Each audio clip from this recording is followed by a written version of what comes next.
My son stole his dead mother's ring to give to his girlfriend. When my wife passed away from the vid nearly 2 years ago, she already had a will in place. In said will, she divided her assets between our children. Our son Jake got his cut as he was already 21. He used that money to put a down payment on a condo, and he also got his mother's car. But the will stated that my daughter was to get all of my wife's jewelry. That included a vintage gold ring with a diamond that had a light blue sapphire on each side of it. That ring has been passed down for generations in my wife's family. It was originally her grandmother's wedding band. Her husband was a jeweler and handcrafted the ring for her himself. And it was passed down to my wife's mother when her grandmother died, and then to my wife herself when her mother passed. And it along with the other jewelry was to all go to my daughter. For the past 8 months, Jake has been dating Sarah. She has my son wrapped around her finger and she loves jewelry as she adorns herself with it a lot. My son mentioned the family jewels my wife left his sister to Sarah one day, and Sarah really wanted to see them. So Jake went into my room when no one was home and showed them to her. He later admitted to me that he'd done this, and I was angry. But I thought that would be the end of it, but I was wrong. Jake came to me a week ago and begged for that ring from his mother's family jewel so that he could propose with it. He said Sarah had fallen in love with the ring when she saw it before, and he just knew it'd be the perfect ring to ask her to marry him with. He seemed completely convinced I'd be jumping for joy for him wanting to propose. But instead, I told him that I was not the one to ask as the ring belongs to Amber. And I wouldn't have him pressuring her to give it up either. For a fair chance, I'd allow him to explain his reasons and ask her for it once. But only once. Without pressuring her. And if she refuses for any reason, that will be the end of it. Jake agreed and asked Amber for the ring right in front of me. But she told him no because she wanted to keep it in the family jewels, and has always loved that ring. To her, it's priceless. She couldn't bear to ever give it up. I told Jake that was that, and to not press the matter further. Jake left looking very unhappy about not getting the ring. But I thought he'd let it go and look into finding a similar one. But he came back another day while I was at work to talk to his sister after she got home from school. He and Amber got into a huge fight about the ring and Amber called me crying. I called Jake and told him to get out of my house and leave his sister alone. Jake yelled at me that he should have just as much right to the ring as his sister, because my wife was his mother too. But I reminded him he got a lot of his mother's money, and her car. The jewelry is Amber's, and only hers. He hung up on me and Amber soon texted me that he left very angry. Later right before I left work, my daughter called and told me that Jake came back. He walked in dressed in a suit, went into my room and took something. Then left without saying anything to Amber. She tried to keep him from leaving, but he shoved her out of the way. I rushed home as soon as my shift was over and checked my wife's jewelry box. The ring was gone. I immediately called Jake, but he didn't answer. So I messaged him that I'll get police involved if he doesn't return the ring. Using it to propose won't stop me from taking it back. That finally made him talk to me, and he tried to say that I couldn't do that to him because he's my son. I said I can and will because he outright stole the ring. And he'd better bring it back right away, or I would take drastic measures. Well, he phoned me right after that, and in a whisper he said that it was too late. He'd taken his girlfriend out to dinner and proposed to her with the ring. He hadn't had it for more than an hour. By this point. Yet the ring was already on her finger. I said that was his problem. He stole the ring, he can bring it back. It's not his, and I will do whatever it takes to make sure it's returned. And if that means going to police and blowing the whole situation up, then so be it. I'll file a report, I'll even get a lawyer. Jake started crying and saying I couldn't do this to him. I told him tough luck. He stole from both his sister and dead mother. I would not back down until the ring was returned. Jake wouldn't stop crying and making excuses. So I told him to have the ring back by morning, or I would be moving forward with legal action. Jake is my son, but he still broke the law. And I couldn't overlook what he did. He said he'd be by in the morning to talk, and ended the call while crying even more. Well, Jake did show up in the morning, and brought his girlfriend with him to try and guilt us. Turns out she not only knew he stole the ring, she wanted to keep it anyway. Because she was completely in love with the ring since she first laid eyes on it. I told her I didn't care. Jake begged me one more time not to make her give it back. But my daughter and I stood firm.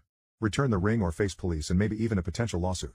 Jake's girlfriend pulled the ring off her finger and dropped it in my daughter's hands, called me an evil man, then left my house in tears. Jake started screaming at me that I may have just destroyed his relationship. I retorted that he did this to his own relationship by stealing a ring that didn't belong to him. What kind of son steals from his own sister and dead mother? Jake had nothing more to say to me and walked out to follow after his girlfriend. I didn't get anyone else involved in the situation. But Jake did. He tried getting support from friends and family. But he got the exact opposite reaction he'd hoped for. They were all mad at him over what he'd done. I got many phone calls and messages from people offering me condolences and saying they were not on Jake's side. I tried to do damage control. But now everybody knows. It's been a week now, and Jake's refused to speak to me. I've sent him detailed pictures of the ring, just in case he wanted a jeweler to replicate it. But making a copy would be very expensive unless he used fake stones. And thus far there has been no response. Who is the dumbest person you've ever met? My boss's stepson is named Kevin, and he is a different breed. He was writing a book about orcas with swords who have intimacy with each other, lost interest in it, and now he's writing a new book now that involves a shape-changing weapon and the apocalyptic wrath of God. He was riding his bike through town and went into a store, came back out and saw that his bike had been stolen. His mom had to come pick him up, but by the time she arrived, he realized that he had just forgotten what his bike looked like and it hadn't been stolen after all. A week later, his bike was actually stolen. He has a bike lock, he just didn't think it was necessary. His biological dad bought him a new bike to replace the stolen one. He's blown out the rear wheel 3 times, broken the seat twice, the chain twice, and completely smashed the rear wheel rim, just since the middle of May. Since his second bike is now in shambles, he asked his dad Bob and mother Ann if he could borrow their bikes. Bob said hell no, and said sure. Kevin managed to snap the rear axle and somehow broke the rear cassette. He borrowed the magnets from half a dozen coral frag racks we sell, and promptly forgot where he left them. They're useless without the magnets. He found one of Bob's power drills and drilled a bunch of holes in a support beam for the porch. He dumped an entire 12-ounce can of fish food into one of the tanks. This was at the end of the day and we didn't notice until the next morning. The entire shop smelled like roadkill. He's not allowed in the store anymore. He got a job as a dishwasher at a nearby restaurant and was told to not come back after a week because he had broken so many dishes. He shot himself in the leg with a pellet rifle because he wanted to know what it felt like to get shot, because that's what thugs do. He broke a plastic lawn chair, and decided to burn it to destroy the evidence. He got found out when the fire pit began belching acrid black smoke everywhere. He went to a week-long youth group retreat a few hours away and forgot to pack any clean clothes. And had to drive all the way there with clothes for him. According to Ann, she had packed clothes for him, but he left them all behind because he didn't think he needed them. He tried to shotgun a can of soda. He managed to spray himself in the face. He tried again the next day with the same results. Bob bought a 150-gallon preformed above-ground pond to keep goldfish in during the warmer months. Kevin sat on the side and broke it. Kevin was bragging to his classmates that he had stolen substances from his biological dad during a visit and would share them after school that day. A teacher overheard. He got in all sorts of trouble and had the substances confiscated. They were fish oil capsules. His parents finally bought him a very basic flip phone that he could use for calling purposes only. He sold it at a pawn shop. He absolutely refuses to brush his teeth. His parents bought him an electric toothbrush, thinking that he might like it better than a manual one. He lost it. He got banned from the local comic book shop for spilling Mountain Dew on the cashier. He decided he was going to cook a pork chop on the stove. He forgot about it and nearly caught the house on fire. Bob had cooked the pork chops the night before, and apparently Kevin thought that once the meat gets cold, it somehow reverts to being raw and needs to be cooked again. Lately, he's been reading all kinds of survival books. He claims he wants to spend a year roughing it in the Canadian wilderness. I'm fairly certain he couldn't even find Canada on a map. He's absolutely convinced that standing in front of a microwave while it's running will sterilize you. He goes as far as to retreat to the next room while he's eating his food. His parents bought a truck a few states away, and they decided to take a long weekend to go pick it up, leaving myself and Matt, a coworker, to handle the store in that time. No problem, right?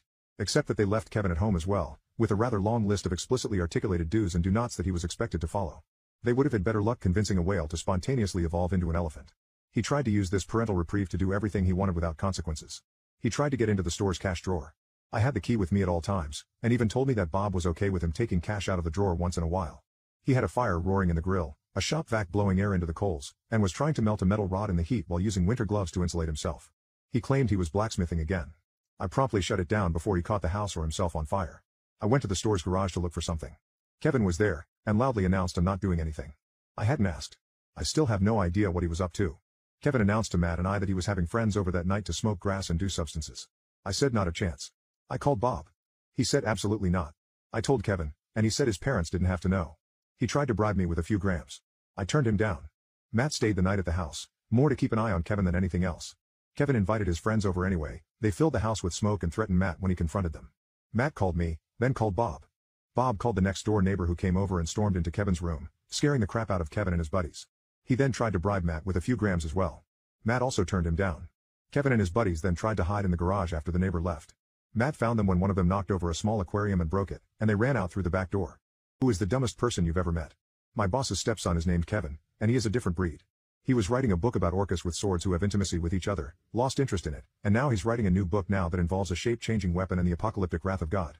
He was riding his bike through town and went into a store, came back out and saw that his bike had been stolen. His mom had to come pick him up, but by the time she arrived, he realized that he had just forgotten what his bike looked like and it hadn't been stolen after all. A week later, his bike was actually stolen. He has a bike lock, he just didn't think it was necessary. His biological dad bought him a new bike to replace the stolen one. He's blown out the rear wheel 3 times, broken the seat twice, the chain twice, and completely smashed the rear wheel rim, just since the middle of May. Since his second bike is now in shambles, he asked his dad Bob and mother Ann if he could borrow their bikes. Bob said hell no, and said sure. Kevin managed to snap the rear axle and somehow broke the rear cassette. He borrowed the magnets from half a dozen coral frag racks we sell, and promptly forgot where he left them. They're useless without the magnets. He found one of Bob's power drills and drilled a bunch of holes in a support beam for the porch. He dumped an entire 12-ounce can of fish food into one of the tanks. This was at the end of the day and we didn't notice until the next morning. The entire shop smelled like roadkill. He's not allowed in the store anymore. He got a job as a dishwasher at a nearby restaurant and was told to not come back after a week because he had broken so many dishes. He shot himself in the leg with a pellet rifle because he wanted to know what it felt like to get shot, because that's what thugs do. He broke a plastic lawn chair, and decided to burn it to destroy the evidence. He got found out when the fire pit began belching acrid black smoke everywhere. He went to a week-long youth group retreat a few hours away and forgot to pack any clean clothes. And had to drive all the way there with clothes for him. According to Anne, she had packed clothes for him, but he left them all behind because he didn't think he needed them. He tried to shotgun a can of soda. He managed to spray himself in the face. He tried again the next day with the same results. Bob bought a 150-gallon preformed above-ground pond to keep goldfish in during the warmer months. Kevin sat on the side and broke it. Kevin was bragging to his classmates that he had stolen substances from his biological dad during a visit and would share them after school that day. A teacher overheard. He got in all sorts of trouble and had the substances confiscated. They were fish oil capsules. His parents finally bought him a very basic flip phone that he could use for calling purposes only. He sold it at a pawn shop. He absolutely refuses to brush his teeth. His parents bought him an electric toothbrush, thinking that he might like it better than a manual one. He lost it. He got banned from the local comic book shop for spilling Mountain Dew on the cashier. He decided he was going to cook a pork chop on the stove. He forgot about it and nearly caught the house on fire. Bob had cooked the pork chops the night before, and apparently Kevin thought that once the meat gets cold, it somehow reverts to being raw and needs to be cooked again. Lately, he's been reading all kinds of survival books. He claims he wants to spend a year roughing it in the Canadian wilderness. I'm fairly certain he couldn't even find Canada on a map. He's absolutely convinced that standing in front of a microwave while it's running will sterilize you. He goes as far as to retreat to the next room while he's eating his food. His parents bought a truck a few states away, and they decided to take a long weekend to go pick it up, leaving myself and Matt, a coworker, to handle the store in that time. No problem, right? Except that they left Kevin at home as well, with a rather long list of explicitly articulated do's and do nots that he was expected to follow. They would have had better luck convincing a whale to spontaneously evolve into an elephant. He tried to use this parental reprieve to do everything he wanted without consequences. He tried to get into the store's cash drawer. I had the key with me at all times, and even told me that Bob was okay with him taking cash out of the drawer once in a while. He had a fire roaring in the grill, a shop vac blowing air into the coals, and was trying to melt a metal rod in the heat while using winter gloves to insulate himself. He claimed he was blacksmithing again. I promptly shut it down before he caught the house or himself on fire. I went to the store's garage to look for something. Kevin was there, and loudly announced I'm not doing anything. I hadn't asked. I still have no idea what he was up to.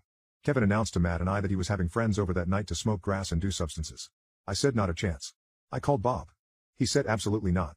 I told Kevin, and he said his parents didn't have to know. He tried to bribe me with a few grams. I turned him down. Matt stayed the night at the house, more to keep an eye on Kevin than anything else. Kevin invited his friends over anyway. They filled the house with smoke and threatened Matt when he confronted them. Matt called me, then called Bob. Bob called the next door neighbor who came over and stormed into Kevin's room, scaring the crap out of Kevin and his buddies. He then tried to bribe Matt with a few grams as well. Matt also turned him down. Kevin and his buddies then tried to hide in the garage after the neighbor left.